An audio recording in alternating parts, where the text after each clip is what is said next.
আচ্ছা, আমরা এখন যে ম্যাথটা করব, এটাও রাজশাহী বোর্ড ২০২২ এর আরেকটা ম্যাথ।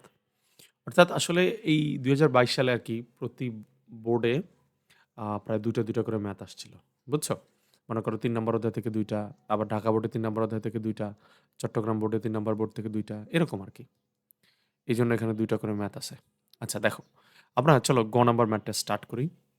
দেখো গ নাম্বার ম্যাথে কি বলা হইছে? উদ্দীপকের ৩ নং ও ৪ নং দ্রবণের মধ্যে সংঘটিত বিক্রিয়া আয়ন ইলেকট্রন পদ্ধতিতে সমতাকরণ করো। ৩ নং এবং ৪ নং। দেখো তো ৩ নং এ কি আছে? ৩ নং দ্রবণে আছে পটাশিয়াম আয়োডাইড এবং লঘু H2SO4, আর ৪ নং দ্রবণে আছে পটাশিয়াম পারম্যাঙ্গানেট KMnO4। এই ২ টাকে আমাকে বলা হইছে আয়ন ইলেকট্রন পদ্ধতিতে সমতা বিধান করতে। আমরা কিন্তু আয়ন ইলেকট্রন পদ্ধতিতে সমতা বিধান করে আসছি। সো চলো আমরা খুব দ্রুত করে ফেলি। এটা হচ্ছে potassium iodide plus KMnO4 plus H2SO4, অর্থাৎ সালফিউরিক অ্যাসিড, তীর চিহ্ন দিলাম, এবং সালফিউরিক অ্যাসিডকে কি হইতে হবে স্যার? ডাইলিউট বা লঘু হইতে হবে। সো এখানে পটাশিয়াম পারম্যাঙ্গানেট KMnO4 কি হিসাবে থাকবে? পটাশিয়াম পারম্যাঙ্গানেট থাকবে হচ্ছে জারক হিসাবে, এবং পটাশিয়াম আয়োডাইড থাকবে হচ্ছে বিজারক হিসাবে। ক্লিয়ার? এটা তোমরা এই বক্স দেখলেই বুঝতে পারবে। এবার যেহেতু বলছে আয়ন ইলেকট্রন পদ্ধতিতে করতে, তাহলে আমি কিন্তু এক লাইনে বিক্রিয়াটা করে ফেলতে পারবো না। আমি এক লাইনে বিক্রিয়াটা করে ফেলতে পারবো না। আমাকে আয়ন ইলেকট্রন পদ্ধতিতে করতে হবে। মনে পড়ে আয়ন ইলেকট্রন পদ্ধতিতে কি করতে হয়? সবার ১ম জারক বিজারক ফাইন্ড আউট করতে হয়। তারপর মনে মনে দর্শক আয়নগুলোকে বাদ দিতে হয়। যেমন এখানে পটাশিয়াম হচ্ছে +1, এখানে আয়োডিন হচ্ছে -1। যদি আমি মনে মনে পটাশিয়ামকে বাদ দিয়ে দেই, তাহলে এখানে শুধু থাকবে I-1, মানে আয়োডিন -1, তাই না? আবার এখানে হচ্ছে +1। দেখো এই যে এইখানে হচ্ছে পটাশিয়ামের জন্য হচ্ছে +1, এবং MnO4 পুরাটার জন্য হচ্ছে -1। MnO4 পুরোটার জন্য কত হবে স্যার? -1। তাহলে মনে মনে দর্শকানটা বাদ দিয়ে দাও। দর্শকান কে? দর্শকান হচ্ছে পটাশিয়াম। সো শোনো, এই যে পটাশিয়ামকে যে তুমি বাদ দিচ্ছ, এটা কিন্তু মনে মনে বাদ দিবা স্যার। কথা বুঝতে পারছি? তুমি আবার পরীক্ষার খাতার মধ্যে এরকম ক্রস দিয়ে দিও না। মনে মনে বাদ দিবা টু ফাইন্ড আউট। তুমি বলতে পারো, স্যার এগুলো বাদ দিব কেন? জাস্ট এটা ফাইন্ড আউট করার জন্য যে দর্শকান যদি বাদ দিয়ে দেই তাহলে কে থাকবে? যেমন দেখো এখানে দর্শকান বাদ দিয়ে দিচ্ছি পটাশিয়ামকে, তাহলে থাকতেছে হচ্ছে আয়োডিন। তাহলে কে থাকবে এবং তার চার্জের পরিমাণ কত হবে, এটা তুমি ফাইন্ড আউট করার জন্য দর্শকান বাদ দিচ্ছ। আশা করি বুঝতে পারছি স্যার। ওকে? তো চলো ম্যাথটা স্টার্ট করে দেই। আমরা জানি জারক ইলেকট্রন গ্রহণ করে, আর যে ইলেকট্রন গ্রহণ করে সে কিন্তু আ আ বিজারণ বিক্রিয়ায় অংশগ্রহণ করে। তার মানে আয়োডিন অংশগ্রহণ করবে জারণ বিক্রিয়ায়। তার মানে আমি লিখব জারণের অর্ধবিক্রিয়া। জারণের, কেউ যদি এগুলি না বুঝে থাকো অবশ্যই রিসোর্সেস ভিডিও দেখে থাকো। রিসোর্সেস ভিডিও দেখে ফেলো। জারণের অর্ধবিক্রিয়া, অর্ধবিক্রিয়া, অর্ধবিক্রিয়া। আরেকটা কি স্যার? বিজারণের অর্ধবিক্রিয়া। বিজারণের অর্ধবিক্রিয়া।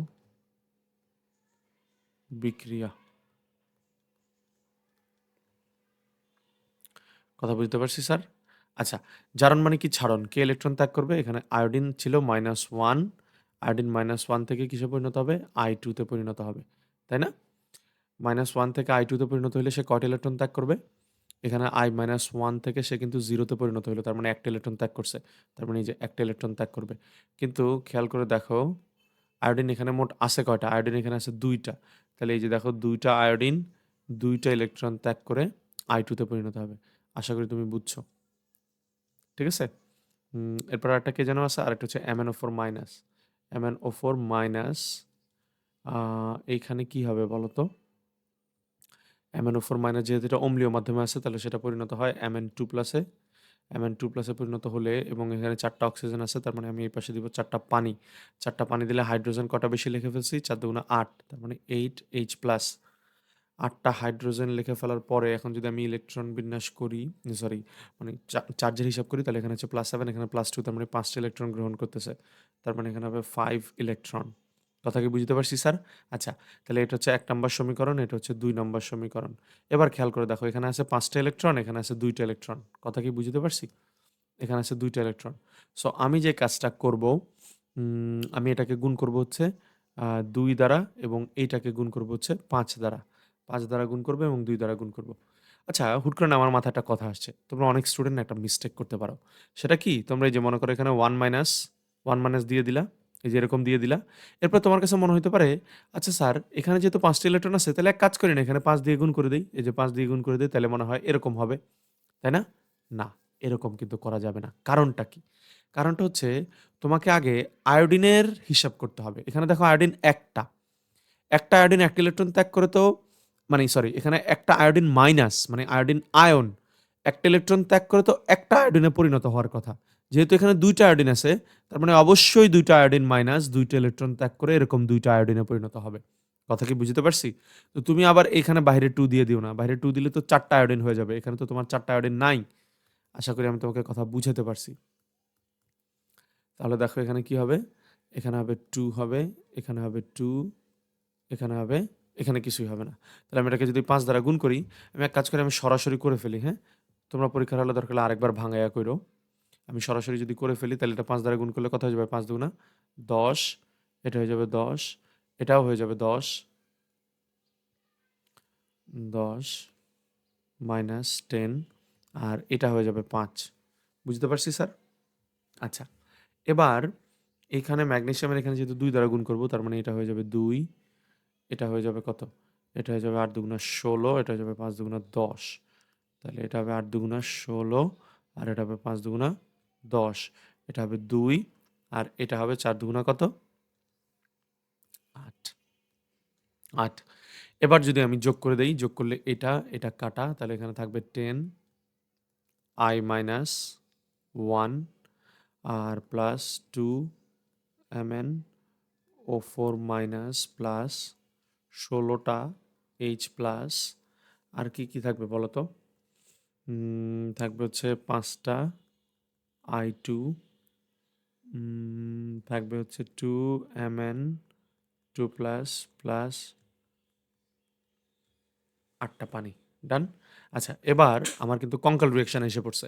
আমি এখন ফুল রিঅ্যাকশন যেহেতু কমপ্লিট করব, তার মানে আমি কাজ করব। এখানে কি ছিল? আমি বলছিলাম না এই পাশে যা থাকবে, এই যে এই পাশে যা থাকবে এইখানে ঠিক তাই হবে। ঠিক আছে? তো চলো, এপাশে কি ছিল? পটাশিয়াম আয়োডাইড তার মানে এখানে লিখে ফেলি। পটাশিয়াম আয়োডাইড এখানে আছে ১০ তার মানে এখানে ১০ দ্বারা গুণ করে দিব প্লাস এখানে কি ছিল? Potassium sulphate sorry potassium permanganate তাহলে এখানে হবে পটাশিয়াম পারম্যাঙ্গানেট কয় অণু? ২ অণু ব্যাস। এখানে কয়টা হাইড্রোজেন? তোমার সালফিউরিক অ্যাসিড মোট ১৬ টা। তার মানে সরি সালফিউরিক অ্যাসিড এখানে হাইড্রোজেন আছে মোট ১৬ টা। তাহলে আমি এখান থেকে লিখব সালফিউরিক অ্যাসিড তাহলে আমি এখানে ৮ দিয়ে দিব। ৮ দুগুণা ১৬ হয়ে গেল। কথা বুঝতে পারছি? তোমাদের কিন্তু আমি শুরুতেই বলছি, ফার্স্টে হাইড্রোজেনটা কার থেকে মিলাবা? বিজারক থেকে মিলাবা, বিজারক। দেখো বিজারকে কোনো হাইড্রোজেনের অস্তিত্ব আছে? বিজারকে কোনো হাইড্রোজেনের অস্তিত্ব নাই। এই যে এখানে হাইড্রোজেনের কোনো অস্তিত্ব নাই। তাহলে বিজারকের মধ্যে যদি হাইড্রোজেন না থাকে তাহলে সেটা আমি কার থেকে মিলাবো? তার মানে সেটা আমি মাধ্যম থেকে মিলাবো। আশা করি বুঝতে পারছি। এবার এখানে কি হবে? ৫ অণু আয়োডিন অণু ছিল, হবে ২ টা হবে ম্যাঙ্গানিজ সালফেট। সালফেটই তো হবে মনে হয়। হ্যাঁ, ম্যাঙ্গানিজ সালফেট হবে। আচ্ছা, প্লাস ৮ অণু পানি। ব্যাস। এবং মনে নাই বিক্রিয়া যদি ফাইনালি কমপ্লিট হয়ে যায়, তোমাকে যেটা করতে হবে সেটা হচ্ছে দর্শকায়নগুলোকে যুক্ত করে লবণ তৈরি করতে হবে। এখানে দর্শকায়নকে পটাশিয়াম এবং এখানে দর্শকায়নকে সালফেট। পটাশিয়াম এবং সালফেট মানে মাধ্যমের অ্যানায়ন থেকে আর এখানের ক্যাটায়ন থেকে বিক্রিয়া করে আমি কি তৈরি করব? লবণ। লবণ হবে K2SO4। স্যার কি বুঝতে পারছি স্যার? এবার দেখো তুমি মোট হিসাব করে দেখো ১০ টা পটাশিয়াম, ১০ টা আয়োডিন, এই দেখো ১০ টা আয়োডিন, ১০ টা পটাশিয়াম না? আচ্ছা তার মানে আমার এখানে ৫ দিতে হবে। দেখছো? অবশ্যই তুমি এক কাজ করবা স্যার জারণ-বিজারণ কমপ্লিট করার পরে অবশ্যই তুমি একবার চেক করে নিবা যে তোমার জারণ-বিজারণ কোথাও ভুল আছে কিনা বা জারণ-বিজারণ কোথাও ভুল হইতেছে কিনা, তাই না? অবশ্যই চেক করে নিতেই হবে। নতুবা কিন্তু জারণ-বিজারণে ভুল থাকার সম্ভাবনা থেকে যাবে। কথা বুঝতে পারছি স্যার? একটু ওয়েট করো আমি এটাকে একটু বাম পাশে নিয়ে যাই। দেখো, এখানে পটাশিয়াম কয়টা বলো তো স্যার? এখানে পটাশিয়াম হচ্ছে ১০ টা, আবার এখানে হচ্ছে ২ টা। কত হয় মোট ১২ টা। ১২ টা হলে এখানে কত হবে? ৬ দুগুণা ১২। এখানে আমার ৬ টা পটাশিয়াম সালফেট হবে। আচ্ছা সালফেট এখানে কয়টা হইলো? সালফেট এখানে ৬ টা হইলো, তাই না? আর এখানে সালফেট কত হইলো? ২ টা। ৬ হলে ৭, ৮। দেখি তো এখানে ৮ টা সালফেট হইলো কিনা? এই দেখো ৮ টা সালফেট হইছে কিন্তু। আচ্ছা, এবার পটাশিয়াম তো হিসাব করলামই। এখানে ২ টা আর এখানে ১০ টা মোট ১২ টা। আ আর কি হিসাব করব? আয়োডিন মোট ১০ টা না? এই দেখো আয়োডিন কিন্তু ১০ টাই আছে। এই যে ৫ দুগুণা ১০। এরপরে আর কি বাকি বলো তো? এরপরে বাকি হচ্ছে হাইড্রোজেন ৮ দুগুণা ১৬ টা, এই যে হাইড্রোজেন ৮ দুগুণা ১৬ টা। ম্যাঙ্গানিজ কয়টা? ২ টা, এই দেখো ম্যাঙ্গানিজ ২ টা। অক্সিজেন কয়টা? অক্সিজেন দেখো ৪ দুগুণা ৮। ৮ টা অক্সিজেন, এই দেখো ৮ টা অক্সিজেন। Clear sir? আর সালফেট তো হিসাব করলামই। সালফেট এখানে হচ্ছে ২ টা, এই যে দেখো এখানে ২ টা, আর এখানে হচ্ছে ৬ টা। ৬ হলে ৭, ৮, এই দেখো ৮ টা সালফেট। ক্লিয়ার? আশা করি তোমাকে আমি জারণ-বিজারণ আয়ন ইলেকট্রন পদ্ধতিতে বুঝাইতে পারছি। শেষ। চলো আমরা পরের বিক্রিয়াটা স্টার্ট করি। চলো আমরা এখন তাহলে পরের বিক্রিয়াটা পরের ম্যাথটা করে ফেলি। বলছে ১ নং দ্রবণ হতে ৩০ মিলিলিটারকে জারিত করতে ১ নাম্বার দ্রবণ, ১ নাম্বার দ্রবণ হচ্ছে এই যে এইটা। এটা থেকে আমি ৩০ মিলিলিটার নিবো। দেখো তো ১ নাম্বার দ্রবণে মোট কতটুকু আছে? ১৫০ মিলিলিটার। কিন্তু ১৫০ মিলিলিটারের ১৫০ মিলিলিটার নিবো না। ১৫০ থেকে কতটুকু নিবো? ৩০ মিলিলিটার নিবো। কথা বুঝতে পারছি? যেরকম ১ জগ থেকে তুমি যেরকম ১ গ্লাস নাও, তাহলে ১ জগ মনে করো ১৫০ মিলিলিটার, আর ১ গ্লাস মনে করো ৩০ মিলিলিটার। বিষয়টা এরকমই। কথা বুঝতে পারছি স্যার? তাহলে ১ নং দ্রবণ থেকে ৩০ মিলিলিটারকে জারিত করার জন্য ২ নং দ্রবণের দরকার হলো। তার মানে এই ২ নাম্বার দ্রবণে যতটুকু আছে, এই যে পরিমাণ আছে, এই পুরাটাকে মানে জারিত করার জন্য আমার ১ নাম্বার দ্রবণের কতটুকু লাগছে? ৩০ মিলিলিটার লাগছে। আশা করি কথা বুঝাতে পারছি স্যার? এবার আমাকে বলছে লোহার আকরিকে ভেজালের পরিমাণ নির্ণয় করতে বলা হইছে। তার মানে আমার এই লোহা, এই দেখো এখানে ৫ গ্রাম লোহার আকরিক যুক্ত করছিলাম। তার মানে এই আকরিকের মধ্যে ভেজালের পরিমাণ বের করতে বলা হইছে। আমরা আমি আশা করি তোমরা অনেকেই আকরিক চিনো না। আশা করি না। আমি আশা করি তোমরা আকরিক চিনো। সো আকরিক কি আমি তোমাকে বুঝা বলি। আকরিক হচ্ছে মনে করো আমি মাটি থেকে একটা পদার্থকে উঠায় নিয়ে আসছি, লোহার পদার্থ বা লোহার যেকোনো একটা বার বা খন্ড। তো এই খন্ডের মধ্যে কি সব অংশই লোহা থাকবে? না। লোহার সাথে আরো অনেক কিছু মিলায়া থাকতে পারে। সালফার থাকতে পারে, নাইট্রোজেন থাকতে মনে করো আরো অনেক কিছু থাকতে পারে। তো ওগুলি বাদ, ওগুলি সহ, ওগুলি সহ পুরা দণ্ডটাকে বলা হয় আকরিক। ক্লিয়ার? ওগুলি সহ পুরা দণ্ডটাকে একত্রে বলা হয় আকরিক। আচ্ছা। তো এখন চলো আমি স্টার্ট করি। ১ নাম্বার দ্রবণের ৩০ মিলিলিটারের সাথে ২ নাম্বার দ্রবণের বিক্রিয়া করাইতে বলছে। তাহলে চলো ১ নাম্বার দ্রবণে আগে কি আছে? লোহার সাথে H2SO4 এর বিক্রিয়া হবে। তাহলে তুমি লিখবা ১ নং ১ নং দ্রবণ হতে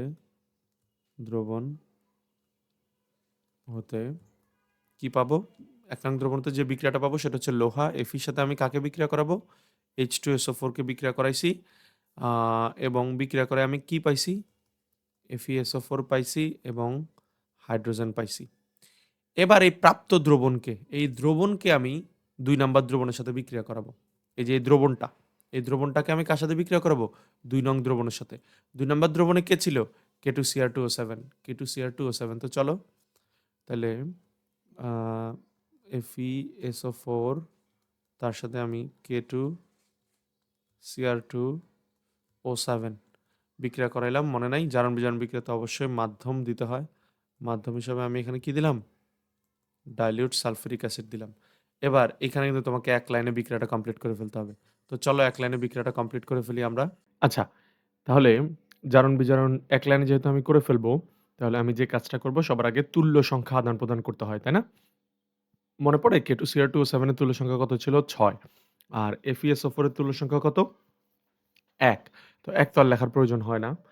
আর এরপরে কাজ হচ্ছে গিয়ে সালফেট লবণ এড করা। তার মানে এখানে হবে উম Fe2SO4 হোল 3, ঠিক আছে? Fe2SO4 হোল 3, আর এখানে যেহেতু ৬ টা আছে, ৬ বানানোর জন্য আমি এখানে ৩ দুগুণা ৬ দিব। প্লাস এখানে আছে আমার পটাশিয়াম সালফেট K2SO4 প্লাস, আচ্ছা, এখানে তারপরে কি হবে? ক্রোমিয়াম সালফেট, তাই না? তাহলে Cr আ SO4 এখানে যাবে কত? ৩, আর সালফেটের যোজনী কত? ২। ২, এরপর ক্রোমিয়াম কয়টা আছে? ক্রোমিয়াম তো ২ টা আছেই। আচ্ছা, এবার আর কি হবে? জারকের অক্সিজেন সমান পানি। জারকে কটা অক্সিজেন? ৭ টা অক্সিজেন, তাই না? তার মানে আমি কি দিব? ৭ টা পানি দিব। পানি দিলে হাইড্রোজেন কটা হচ্ছে? ১৪ টা। ১৪ টা হইলে এখানে আমি কি দিব? ৭ দিব। তাহলে ৭ দুগুণা ১৪ হবে। আচ্ছা, আমি একবার চেক করে দেখি আমার হইছে কিনা। ৬ টা সালফেট K2Cr2O7, ৭ টা পানি, ৭ টা সালফিউরিক অ্যাসিড K2SO4, এরপর হচ্ছে Cr2, ৫৭ পানি। আচ্ছা, হ্যাঁ, সবই হইছে। ওকে। এখন আমার কাছে জানতে চাওয়া হইছে আ যে লোহায় আকরিকের শতকরা পরিমাণ বের করতে বলা হইছে। দেখো তো, আ তুমি এই যে SO4 টা নিলা, এই যে FeSO4 টা বিক্রিয়া করাইলা। FeSO4 কি ১৫০ মিলিলিটার ১৫০ মিলিলিটার নিছিলা? না। মনে পড়ে? FeSO4 তুমি নিছিলা ৩০ মিলিলিটার। ৩০ মিলিলিটার এবং K2Cr2O7 কত নিছো? K2Cr2O7 এর পরিমাণ তো দেওয়াই আছে 0.03 মোলারিটি এবং কত মিলিলিটার স্যার? 25, 25 মিলিলিটার। কথা কি বুঝাতে পারছি স্যার?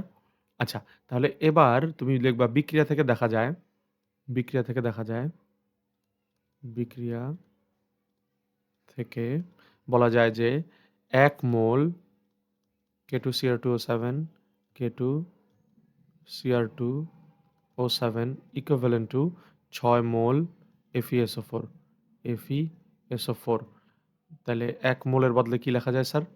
১ মোলের বদলে লেখা যায় হচ্ছে ১০০০ মিলিলিটার, ১০০০ মিলিলিটার 1 মোলারিটি K2Cr2O7 যারা এই লেখাগুলি বুঝতেছো না, তারা অবশ্যই আ রিসোর্সেস ভিডিওগুলি দেখে নাও। আর FeSO4 এর বদলে লেখা যায় Fe2+, ঠিক আছে? এবার আমি কি করব? এটাকে কনভার্ট করব 0.03 আর 25 মিলিলিটার। তাহলে ১০০০ কে কনভার্ট করলাম 25 মিলিলিটারে আর এটাকে কনভার্ট করলাম 0.03 মোলারিটিতে। এটা ইকুয়াল টু কত হবে? ৬ নিচে হবে 1000 আর উপরে কত হবে বলো তো? উপরে হবে 25 ইনটু উপরে কত হবে? 0.03 এত আসবে কি? মোলে। আমি এক কাজ করি, আমি যে পরিমাণটা আসবে সরাসরি এখানেই এক কাজ করি, আমি এটার এফির আণবিক ভর দ্বারা গুণ করে দেই। এফির আণবিক ভর কত? 55.85, 55.85 তার মানে এখান থেকে যে পরিমাণটা আসবে স্যার, এই পরিমাণটা কিসে আসবে বলতে পারবা?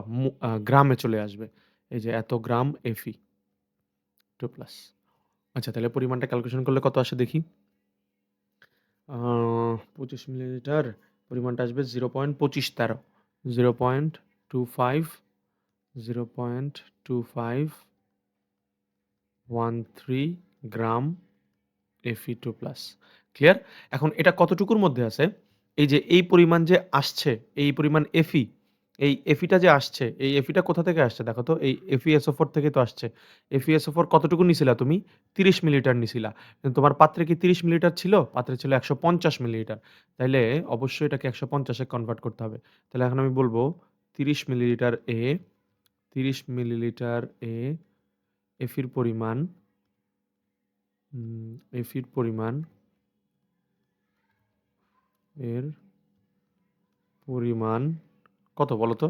কত যেন আসছে? 0.2513 0.2513 গ্রাম এবং আমি এটাকে কনভার্ট করব কততে যেন? ১৫০।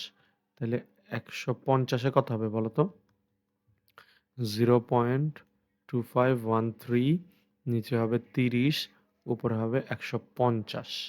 ১৫০ তুমি যদি ক্যালকুলেশন করো ১৫০ এ কনভার্ট করলে এটার পরিমাণ আসবে হচ্ছে 1.257 1.257 গ্রাম Fe। এখন এটা কিন্তু বিশুদ্ধর পরিমাণ। আমার কাছে কি বিশুদ্ধের পরিমাণ জানতে চাইছে না অবিশুদ্ধের পরিমাণ? ভেজালের শতকরা পরিমাণ। তাহলে লেখা অতএব ভেজালের পরিমাণ, ভেজালের, ভেজালের পরিমাণ কত হবে বলো তো? আমি যদি মোট পরিমাণ কত? ৫ বিয়োগ 1.257 এটা যদি বাদ দেই, তাহলে আমি ভেজালের পরিমাণ পেয়ে যাব। তাহলে বিয়োগ করলে ভেজালের পরিমাণ আসে 3.743 3.743 গ্রাম Fe। অতএব ভেজালের শতকরা পরিমাণ, ভেজালের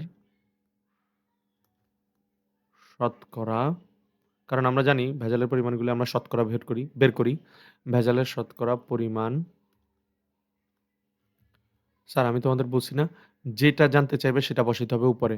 3 পয়েন্ট রিসোর্সেস ভিডিও দেখে আসো যদি এগুলি না বুঝো। অবশ্যই রিসোর্সেস ভিডিও দেখো। 3.743 ডিভাইডেড বাই কত? মোট দিছিলাম ৫ গ্রাম। তাহলে ডিভাইডেড বাই হবে ৫ আর গুণ করব কত দ্বারা? গুণ করব আমি 100 দ্বারা। 100 দ্বারা যদি গুণ করি তাহলে আমার এই পরিমাণটা আসে হচ্ছে ৭৪.৮৬ ৭৪.৮৬%। ব্যাস কত ইজি আমার এই ম্যাথটা। আশা করি তোমরা বুঝতে পারছো। Thank you.